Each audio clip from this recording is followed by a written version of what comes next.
আমি পরিতোষ দেবনাথ। আমি একজন ফার্মার, পিগ ফার্মার, এবং আমি খুবই ছোট ফার্মার। তো আমি অনেক রোগের অনেক কিছু সম্মুখীন হয়েছিলাম।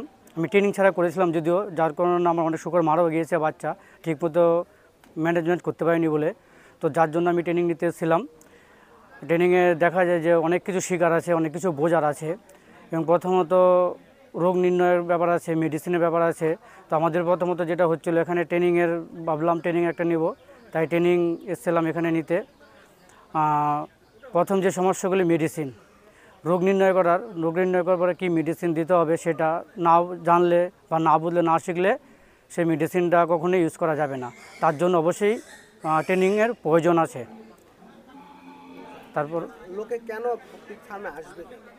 পিগ ফার্ম সাধারণ অন্য অন্য ব্যবসা থেকে পিগ ফার্ম একটা খুবই লাভজনক একটা বিজনেস, যা সবার সাথে সময় দিয়ে সব কিছু অন্য সাইডে কাজ করেও এই কাজটা করা যায় আর কি।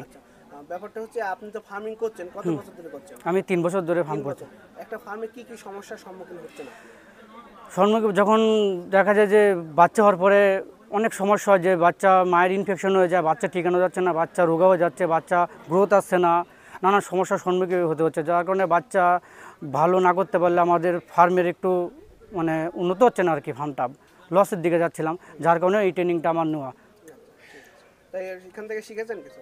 হ্যাঁ, এখান থেকে শিখেছি কীভাবে খাসি করতে হয়, তাই খাসি করার পর কী মেডিসিন ইউজ করতে হয়, তারপর হচ্ছে আরও অনেক কিছু শিখবো। এখন বাচ্চা হওয়ার পর অনেক সময় ইনফেকশন হয়ে যায় মায়ের, বাচ্চার দাঁত দিয়ে সাদা সাদা নানান নোংরা বের ইনফেকশন, এটা যে এখন শেখাবে, এটা শিখবো।